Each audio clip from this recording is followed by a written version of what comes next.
Welcome to the Types of Battery Management Systems, abbreviated as BMS. In this lesson, we will look at the different types of BMS and understanding the specific architecture of a BMS. Let us look at our lesson objectives. By the end of this lesson, you will be able to name the types of BMS systems and explain their importance. Next, you will be able to describe a centralized BMS and list the advantages, disadvantages, and use cases. Later, you will be able to describe a distributed BMS and list the advantages, disadvantages, and use cases. Following that, you will be able to describe a modular BMS and list the advantages, disadvantages, and use cases. Then, you will be able to describe a master-slave BMS and list the advantages, disadvantages, and use cases. Later, you will be able to describe a wireless BMS and list the advantages, disadvantages, and use cases. Finally, you will be able to provide a comparison between the types of BMS systems.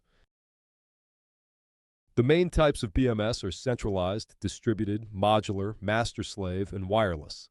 These different BMS systems offer varying levels of complexity, scalability, and cost, making them suitable for different battery pack sizes and applications. The choice of BMS systems depends on factors such as battery pack size, performance requirements, cost considerations, and the specific application needs. We will look at each one of them as we proceed through this lesson. In this section, we will look at the centralized BMS. A centralized BMS is a single central controller that is responsible for managing all the individual cells within the battery pack. This centralized approach simplifies the system architecture and control logic. This image displays a centralized BMS. The central component is a master control unit, abbreviated as MCU, responsible for overseeing the entire battery pack. In this example, the MCU is connected to 80 individual cells through a network of wires. Each cell is represented by a rectangular shape. The image highlights the use of analog signals.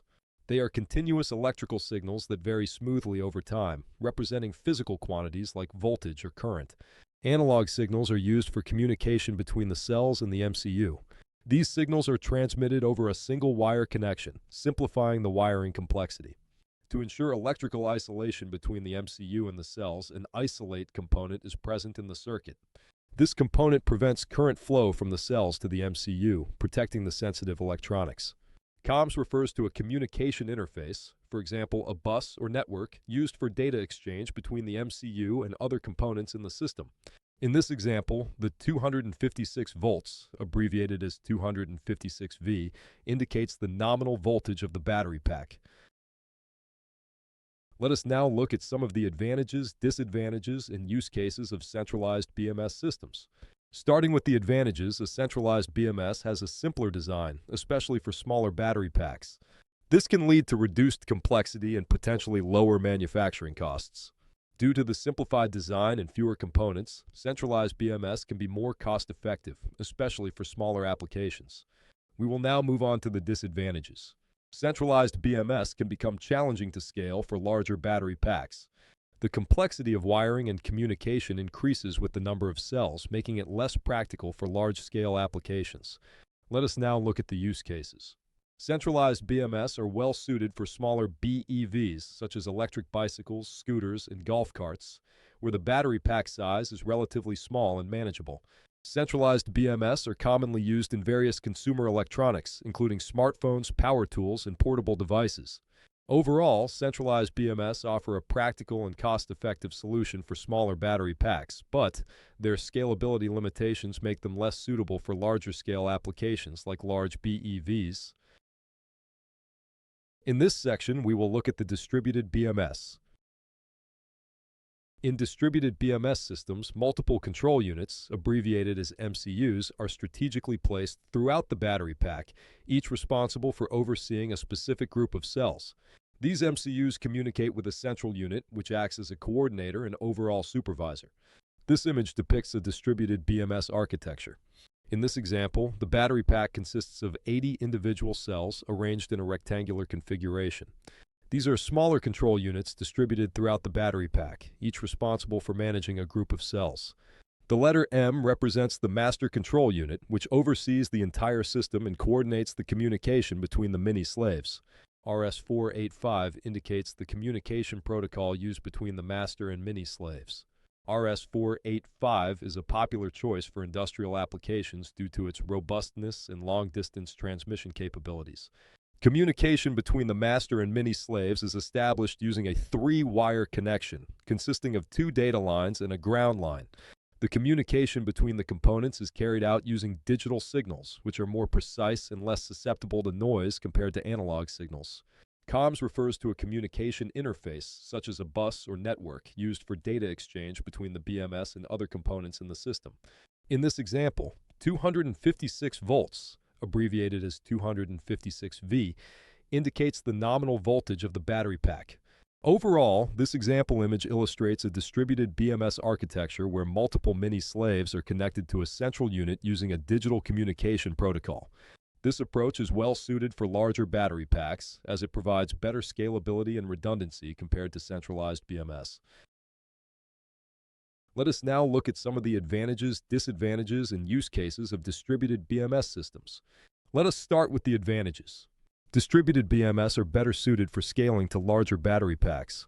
The multiple control units can handle increased cell numbers without overwhelming a single central controller.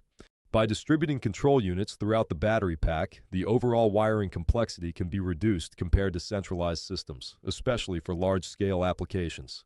Distributed BMS have enhanced fault tolerance. If one control unit fails, the system can continue operating with reduced capacity, ensuring safety and reliability.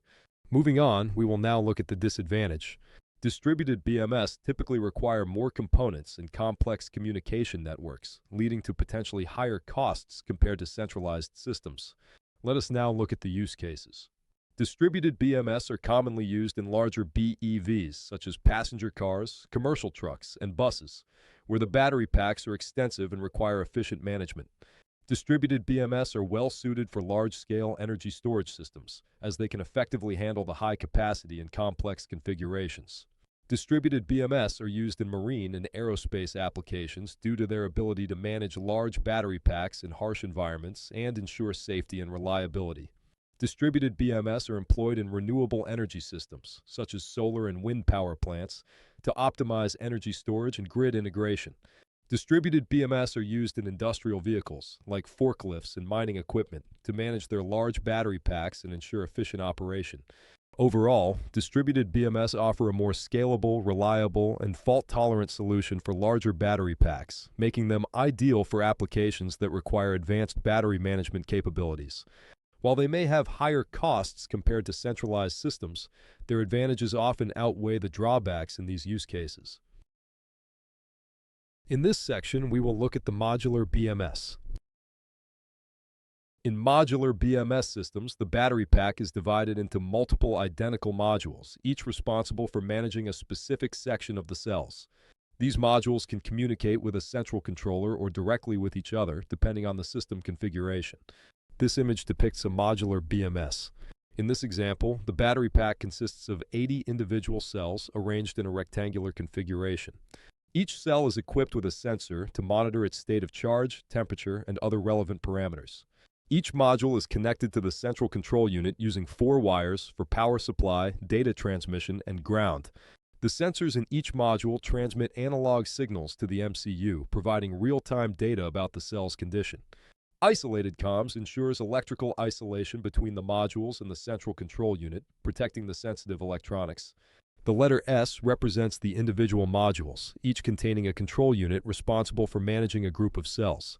The letter M represents the central control unit, which coordinates the communication between the modules and oversees the overall system. Comms refers to a communication interface, such as a bus or network, used for data exchange between the BMS and other components in the system. In this example, 256 volts, V, indicates the nominal voltage of the battery pack. Overall, the example image illustrates where the battery pack is divided into multiple modules, each with its own control unit. The modules communicate with a central control unit, providing a scalable and flexible solution for managing large battery packs. Let us now look at some of the advantages, disadvantages, and use cases of modular BMS. Let us start with the advantages.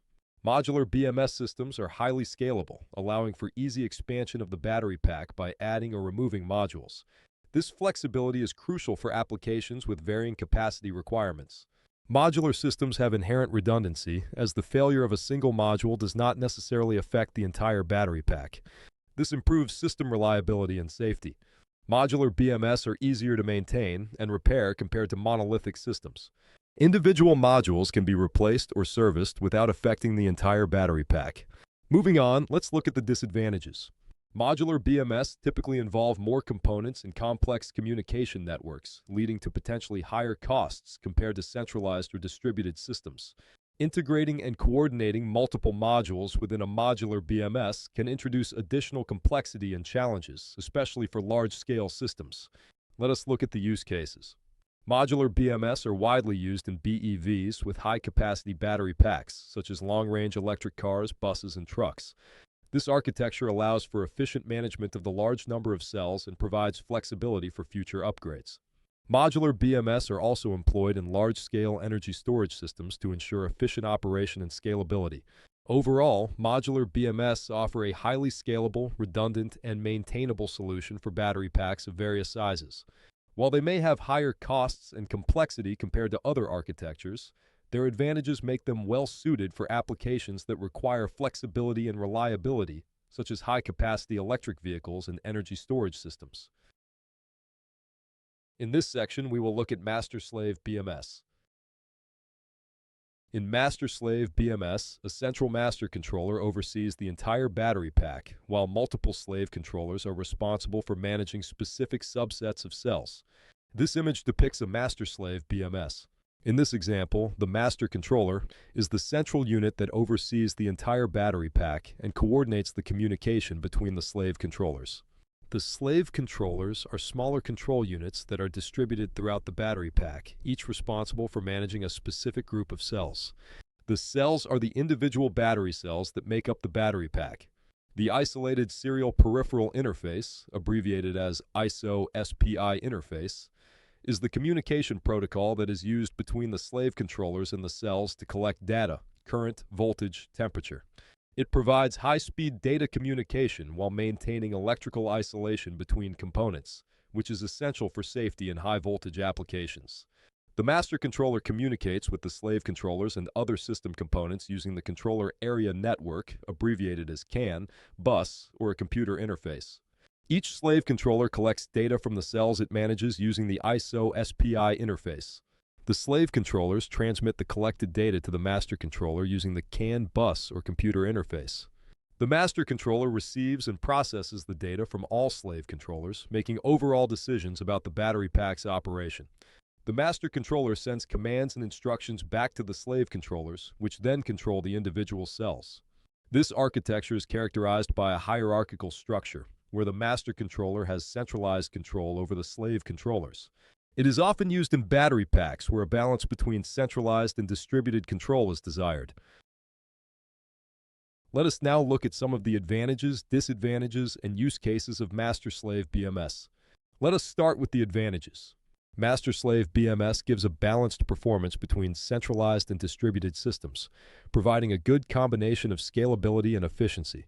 Compared to fully distributed systems, master-slave BMS have a moderate level of wiring complexity, reducing the overall system cost and complexity. While not as scalable as fully distributed systems, master-slave BMS can still handle medium to large battery packs, making them suitable for a wide range of applications. Moving on, let's look at the disadvantages. Ensuring effective communication and synchronization between the master and slave controllers can be challenging, especially in complex systems with multiple slave units. We will now look at use cases. Master-slave BMS are commonly used in BEVs of various sizes, from mid-size cars to larger trucks and buses. This architecture provides a good balance between performance and complexity for these applications. Master-slave BMS are also employed in energy storage systems, such as those used for grid stabilization or renewable energy integration to manage the battery pack effectively. Master-slave BMS can be found in marine applications, such as electric boats and ships, to manage the battery packs and ensure reliable operation. Overall, master-slave BMS offer a practical and scalable solution for medium to large battery packs, providing a balance between performance and complexity. While communication and synchronization can be challenging, they are well suited for a wide range of applications, including BEVs and energy storage systems. In this section, we will look at wireless BMS. In wireless BMS, the communication between the control units and the individual cells is established using wireless technology, eliminating the need for physical wires. This can simplify the system design, reduce weight, and improve flexibility. Let us now look at some of the advantages, disadvantages, and use cases of wireless BMS. Let us start with the advantages. Wireless BMS eliminate the need for extensive wiring, leading to a simpler and lighter system design. Wireless communication allows for more flexible placement of control units and sensors within the battery pack, improving system design and maintenance. Wireless BMS can be installed more quickly and easily compared to wired systems, reducing labor costs and time requirements. Moving on, let us look at the disadvantages. Wireless signals can be susceptible to interference from other electronic devices or environmental factors, which may affect the reliability and accuracy of data transmission. Wireless communication may introduce latency, which can impact the real-time monitoring and control of the battery pack. Wireless communication can be vulnerable to security threats, such as hacking or data interception, which may compromise the integrity and safety of the system. Let us now look at the use cases. Wireless BMS are an emerging technology in BEV sector, offering the potential to reduce weight, complexity, and manufacturing costs in battery pack design. As wireless communication technologies continue to advance and become more reliable, wireless BMS are expected to gain wider adoption in the BEV industry. Overall, wireless BMS offers significant advantages in terms of reduced wiring, enhanced flexibility, and easier installation. However, potential issues with signal interference, latency, and security concerns need to be carefully addressed to ensure their successful implementation in real-world applications. As wireless communication technologies continue to evolve, wireless BMS are likely to play a crucial role in shaping the future of BMS for BEVs and other applications. There is a growing interest in wireless BMS across various industries. Wireless BMS technology is gaining traction as companies seek to leverage its advantages in reducing weight, complexity, and installation time. Some automotive manufacturers are actively working to integrate wireless BMS into their battery platform, demonstrating the potential of this technology in the BEV sector. Some companies developing electric and hybrid aircraft are investigating wireless BMS for its reduced weight, which is crucial for improving aircraft efficiency and range. Drones and unmanned aerial vehicles, abbreviated as UAVs, are also considering wireless BMS to reduce weight and enhance performance. Wireless BMS technology is being examined in various other industries, suggesting its potential for broad applications beyond automotive and aerospace. Overall, wireless BMS technology is a promising area of development with the potential to revolutionize BMS across multiple sectors. In this section, we will look at the comparisons between the types of BMS. Centralized BMS is best suited for smaller battery packs due to its simpler design and lower cost. However, its scalability is limited for larger packs. Distributed BMS offers enhanced scalability, reduced wiring complexity, and improved fault tolerance, making it suitable for larger battery packs. However, it can be more costly due to the use of multiple controllers. Modular BMS provides high scalability, redundancy, and easier maintenance. It is well suited for high-capacity battery packs in BEVs and energy storage systems, although it can be more complex and costly to integrate. Master-slave BMS offers a balanced performance between centralized and distributed systems, with moderate wiring complexity and scalability. It is suitable for medium to large battery packs, but communication and synchronization between the master and slave controllers can be challenging. Wireless BMS is an emerging technology that offers reduced wiring, flexibility, and easier installation. However, it faces challenges related to interference, latency, and security concerns. It is particularly promising for reducing weight and complexity in BEV battery packs. The choice of BMS type depends on factors such as battery pack size, performance requirements, cost considerations, and the specific application needs. Let us now look at our lesson summary on the types of BMS. The main types of BMS are centralized, distributed, modular, master-slave, and wireless. Centralized BMS has a single controller that manages all cells, offering simplicity for smaller packs but limited scalability for larger ones. Distributed BMS has multiple controllers manage groups of cells, providing better scalability for larger packs but increased complexity and cost. Modular BMS has a battery pack that is divided into modules for easier maintenance and scalability, but can be more complex and costly to integrate. Master Slave BMS has a master controller that oversees multiple slave controllers, balancing performance and wiring complexity. Wireless BMS uses wireless communication for reduced wiring and flexibility, but faces challenges with security. The choice of BMS depends on factors like battery pack size, performance requirements, and cost. Thank you.